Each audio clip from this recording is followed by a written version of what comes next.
background of Vijayalakshmi, Dr. Sriram, Velachery consultant அவங்கெல்லாம் கூட இருக்காங்க. இந்த யோகா ரெகுலராக ப்ராக்டிஸ் பண்ணுறவங்களுக்கு டயபெட்டிஸ் மட்டும் இல்லை, இந்தியாவில் வந்து 1 million people 100 million people sorry 100 million people have diabetes.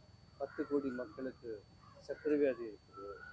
10 கோடி மக்களுக்கு 13 கோடி மக்களுக்கு சர்க்கரை வியாதி வரப்போகுது, ப்ரீ டயபெட்டிஸ். ஸோ அதனால ப்ரீ டயபெட்டிஸ் வந்து டயபெட்டிஸம் கன்வெர்ட் ஆகிறதுக்கு ஒரே ஒரு வழி தான் இருக்குது, சாப்பாடு கண்ட்ரோல் பண்ணணும், ரெண்டாவது யோகா பண்ணணும். ஒரு லேடிஸ் கிட்ட போய் நீங்கள் வாக்கிங் பண்ணுங்கள், பார்க்கிங் நடங்கன்னு சொன்னால் நடக்க மாட்டாங்க. அதே பெட்ரூமில் யோகா பண்ண சொன்னால் பண்ணுவாங்க. ஸோ அது yoga is very good and proven. Sathyam project ஒன்று கவர்மெண்ட் ஆஃப் இந்தியா அனௌன்ஸ் பண்ணி அது நமக்கு கிடைச்சது ஒரு 3 வருஷம் முன்னாடி. அதில் வந்து யோகா வந்து இன்ஃப்ளமேட்டரி மார்க்கர்ஸு, சர்க்கரை வியாதி, பயோகெமிக்கல் மார்க்கர்ஸு எல்லாத்தையும் குறைக்கிறதா நம்ம ப்ரூவ் பண்ணி ஒரு இன்டர்நேஷ்னல் பேப்பரை பப்ளிஷ் பண்ணோம். டிஆர்சிபின்னு ஒரு உலகம் பூரா போகிற ஒரு ஜேர்னலில் பப்ளிஷ் பண்ணோம். So the Satyam study, Satyam science and technology yoga and meditation, government of India project அது. அது வந்து நமக்கு கிடைச்சிது, எல்பிடபிள்யூஸ் கிடைச்சிது, நம்ம பண்ணோம், பப்ளிஷ் பண்ணோம். அதில் வந்து ஆல் தி இன்ஃப்ளமேட்டரி மார்க்கர்ஸ், எல்லா இன்ஃப்ளமேட்டரி மார்க்கர்ஸும் குறைஞ்சிது. யோகா பண்ணிருந்தாங்க, ஒரு குரூப் யோகா பண்ணாங்க, ஒரு குரூப் யோகா பண்ணாங்க. யோகா பண்ண குரூப்புக்கு எல்லா inflammatory markers, biochemical markers, sleep quality, Pittsburgh sleep scale நம்ம யூஸ் பண்ணி நம்ம தூக்கமும் இம்ப்ரூவ் ஆகுதுன்னு காமிச்சோம். இது கோவிடுக்கு முன்னாடி. ஸோ கோவிடுக்கு அப்புறம் நிறைய பேருக்கு தூக்கம் இல்லை, மனசு நிம்மதி இல்லை. அது டெஃபினெட்லி யோகா பண்ணுறதுனால கோவிட்னுடைய எஃபெக்ட்ஸ் குறையும் and lungs expansion increase. Pranayama பண்ணலாம். இதில் பிராணாயாமா பண்ணல,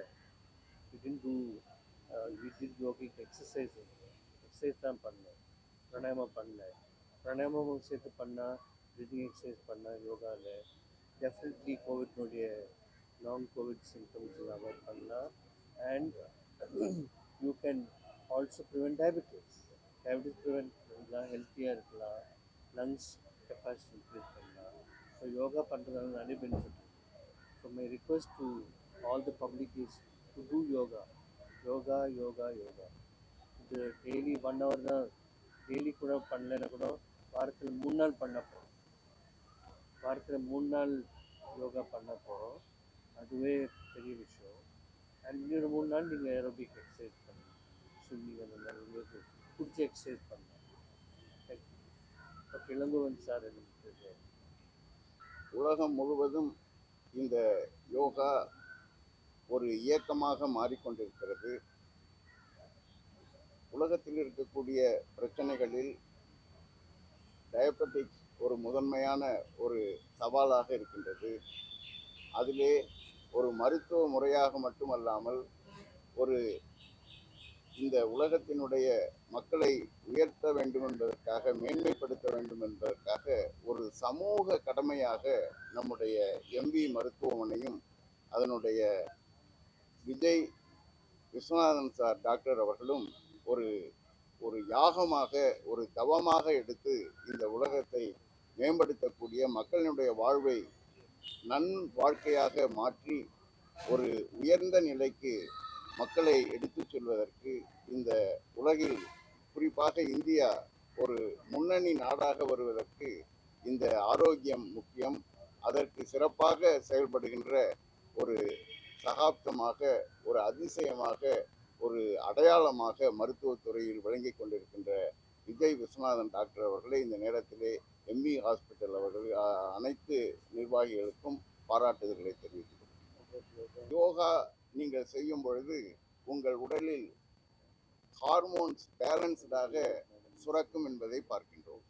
கிரெலின் அப்படிங்கிற ஒரு ஹார்மோன், லெப்டின் அப்படிங்கிற ஒரு ஹார்மோன், இவை இரண்டும் சரியாக செயல்படவில்லை என்றால் கோர்டிசால் என்கின்ற ஹார்மோன் அதிகரித்து ஸ்ட்ரெஸ் அதிகமாகி இந்த டயபெட்டிக்ஸ் பிரச்சனையை மேலோங்கி இருக்க செய்யும். அந்த நிலையை மாற்றி பேலன்ஸ்டு செக்ரீஷனாக கொண்டு வந்து அடிப்போனெக்டின் என்கின்ற அந்த ஹார்மோனையும் சீராக்கி டயபெட்டிக்ஸ் வராமல் தடுப்பதற்கும் வந்தால் கூட அது மிக விரைவில் அதை சரிப்படுத்தவும் சிகிச்சை செய்யவும் இந்த யோகா இப்பொழுது இன்டகிரேட்டிவ் மெடிசன் என்று சொல்கிறார்கள். அந்த விதத்திலே ஒரு இன்டகிரேட்டிவ் மெடிசனாக ஒரு ஹோலிஸ்டிக் நீங்கள் ட்ரீட்மெண்ட் எடுத்துக்கணும்.